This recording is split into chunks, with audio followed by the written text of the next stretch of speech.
Mohon maaf ada gangguan jaringan sedikit. Jadi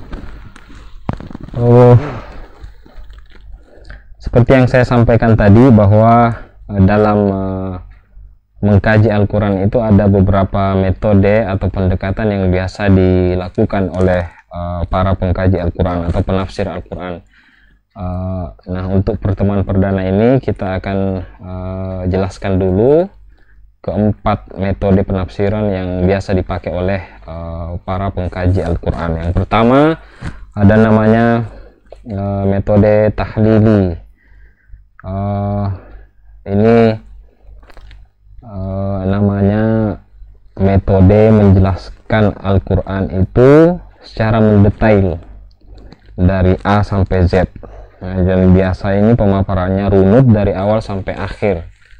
Nah, seperti misalnya tafsir Al-Misbah, itu namanya tafsir tahlili. Dari surah Al-Fatihah ditafsirkan mulai dari kajian bahasanya, kemudian asbabun nuzulnya, kajian sejarahnya, dan seterusnya. Nah, itu namanya metode tahlili. Nah, kemudian yang kedua ada namanya metode ijmali. Ini biasa juga diistilahkan dengan metode penafsiran Al-Quran yang berusaha untuk menjelaskan ayat-ayat suci Al-Quran secara global. Jadi ini kebalikan daripada metode yang pertama tadi. Kalau tadi menafsirkan Al-Quran secara mendetail dari A sampai Z, kemudian tapi kalau yang global ini menjelaskan hanya yang penjelasan secara umumnya saja, tidak mendetail. Nah, kemudian ada juga namanya metode muqaran atau metode komparatif. Jadi menafsirkan Al-Quran dengan cara memaparkan berbagai macam penafsiran para ulama terkait ayat-ayat tertentu.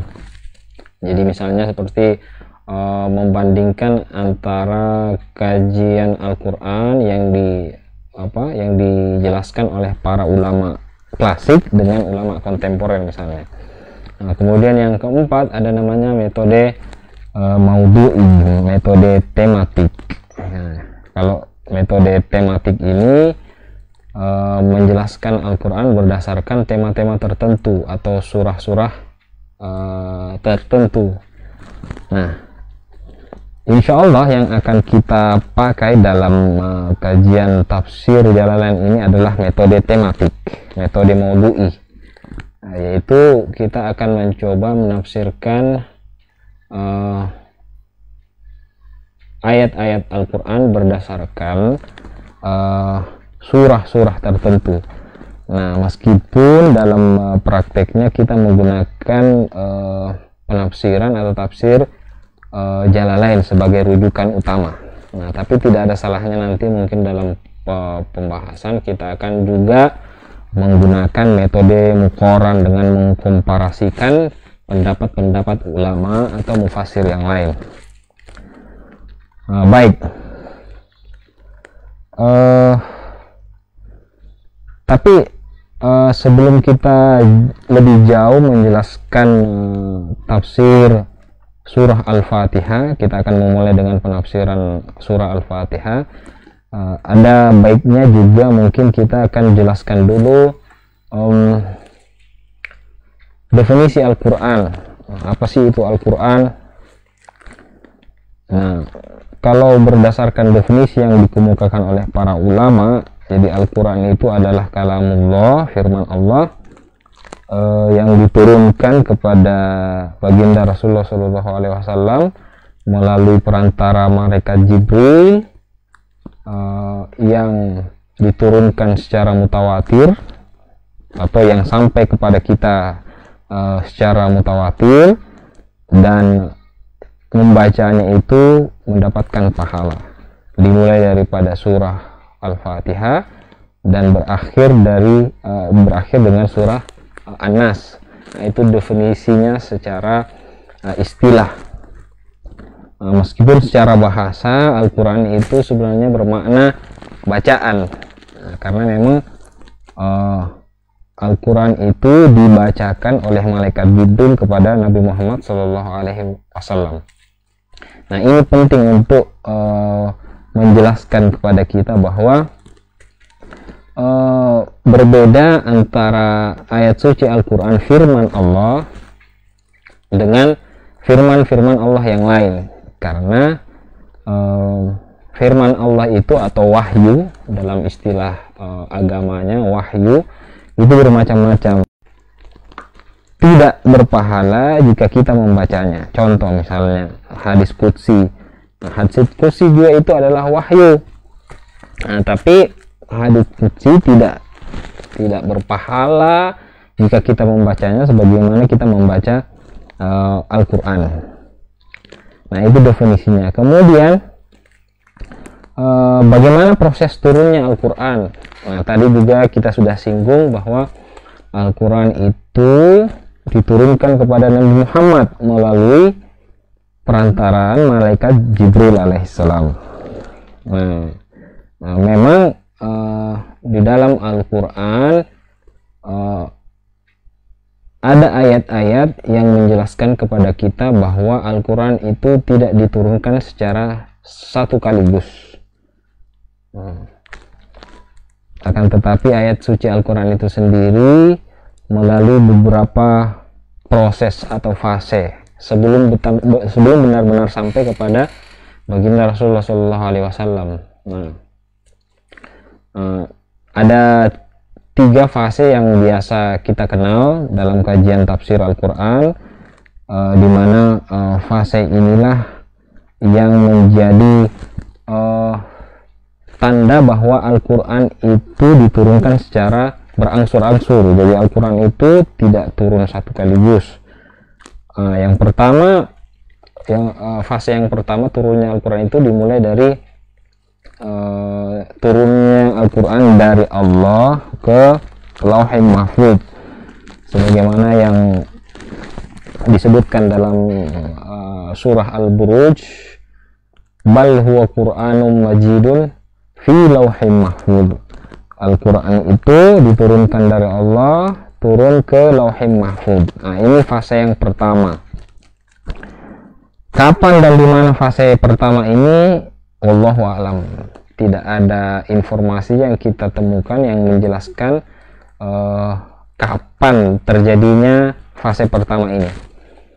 Nanti pada fase berikutnya, pada fase kedua, yaitu setelah Al-Quran turun dari Lauhul Mahfuz, kemudian turun lagi ke Baitul Izzah. Jadi yang paling di atas, misalnya kita analogikan, misalnya Allah turun ke fase pertama Lauhul Mahfuz. Kapan ini terjadinya yang tidak diketahui, tidak ada dalil informasi yang menyebutkan. Nah, tapi di fase kedua dari Lauhul Mahfuz turun lagi ke Baitul Izzah. Nah, ini ada informasi. Nah, inilah yang biasa kita cari. Kita berusaha untuk mendapatkan keutamaannya, yaitu turunnya Al-Quran dari Lauhul Mahfuz ke Baitul Izzah yang terjadi pada malam Lailatul Qadar. Nah, inna anzalnahu fi Lailatul Qadar. Sungguhnya kami, kata Allah, menurunkan Al-Quran pada malam Lailatul Qadar. Nah, jadi fase kedua ini ada informasi bahwa terjadinya pada malam Lailatul Qadar. Kapan itu malam Lailatul Qadar? Nah, berdasarkan riwayat dari baginda Rasulullah, Lailatul Qadar itu terjadi pada 10 malam terakhir, malam-malam ganjil di bulan suci Ramadan. Nah, itu fase yang kedua. Nah, kemudian fase yang ketiga namanya dari fase ketiga itu dari Baitul Izzah tadi turun kepada baginda Rasulullah ke bumi secara berangsur-angsur kurang lebih 23 tahun, yang permulaannya terjadi pada malam 17 Ramadan. Nah, inilah yang biasa kita peringati, peristiwa nuzulul Quran. Jadi memperingati nuzulul Quran itu sendiri sebenarnya kita memperingati seperti pertama kalinya Al-Quran turun dari Baitul Izzah, dari fase kedua ke fase yang ketiga kepada Nabi Muhammad SAW. Dan ini terjadi pada malam tanggal 17 Ramadan dalam sebuah riwayat. Itu ayat pertama surah Al-Alaq sampai ayat kelima. Iqra bismi rabbikal ladzi khalaq, khalaqal insana min 'alaq, Iqra wa rabbukal akram alladzi 'allama bil qalam, 'allamal insana ma lam ya'lam. Nah, inilah ayat yang pertama turun pada malam tanggal 17 Ramadan. Jadi seolah-olah kita memperingati nuzul Quran itu memperingati turunnya Al-Quran pada fase yang ketiga, jadi permulaan. Nah, setelah itulah baru turun ayat Al-Quran selama kurang lebih 23 tahun. Nah, kenapa mesti Al-Quran diturunkan secara berangsur-angsur 23 tahun? Kenapa enggak diturunkan aja satu kaligus seperti ke kitab-kitab suci yang lain? Nah, inilah yang membedakan Al-Quran dengan kitab suci yang lain, dimana Al-Quran itu diturunkan secara berangsur-angsur. Nah, tujuannya sebenarnya ini banyak dikemukakan oleh para ulama mengenai hikmah kenapa Al-Quran ini diturunkan secara berangsur-angsur, tidak satu kaligus. Nah, diantaranya beberapa hikmah yang disebutkan oleh para ulama, yaitu ini bertujuan untuk membuat hati baginda Rasulullah ini menjadi tenang.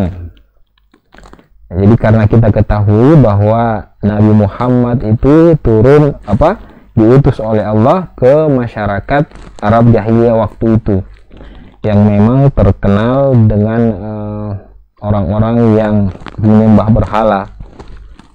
Nah, tentu dalam perjalanannya Nabi Muhammad menghadapi mereka banyak cobaan, banyak penentangan, banyak penolakan dari mereka. Nah, sehingga dengan adanya ayat Al-Quran yang turun kepada beliau secara berangsur-angsur, ya tentu kalau ada masalah yang terjadi, Al-Quran lagi turun kepada beliau untuk menenangkan hati mereka. Nah, itulah yang biasa dijelaskan oleh para ulama mengenai hikmah. Kemudian diantara hikmah yang lain, misalnya ya untuk menjelaskan kepada masyarakat bahwa Al-Quran itu melalui proses penetapan hukum, karena hukum yang ditetapkan oleh Al-Quran itu tidak membuat masyarakat itu menjadi kaget. Nah, istilahnya, jadi supaya masyarakat tidak kaget dengan hukum-hukum Al-Quran, ya maka dibuatlah proses penetapan hukumnya itu perlahan-lahan, sedikit demi sedikit.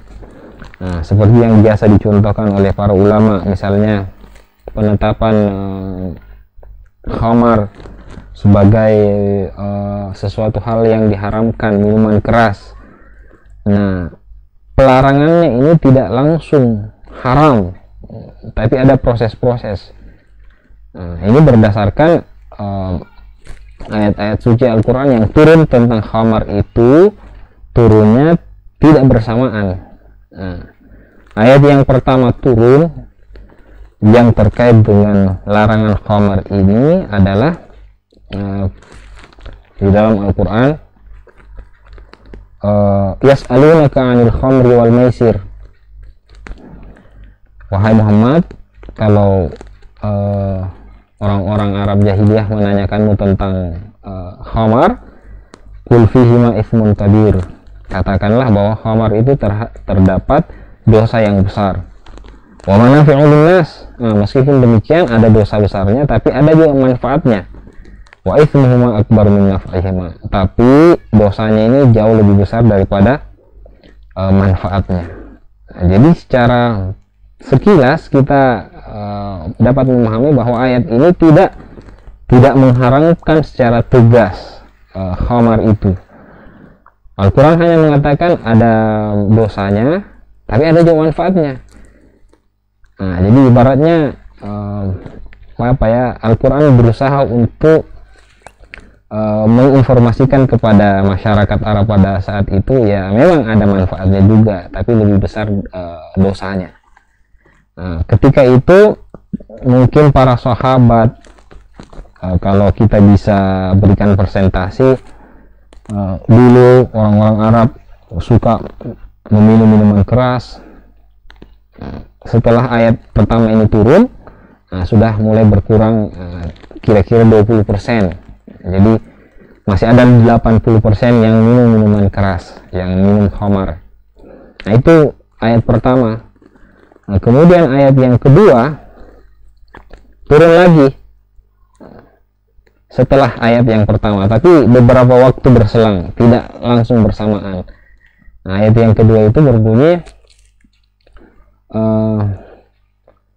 ya ayyuhalladzina amanu la taqrabus sholata wa antum sukara. Wahai orang-orang yang beriman, janganlah kalian mendekati sholat dalam keadaan mabuk.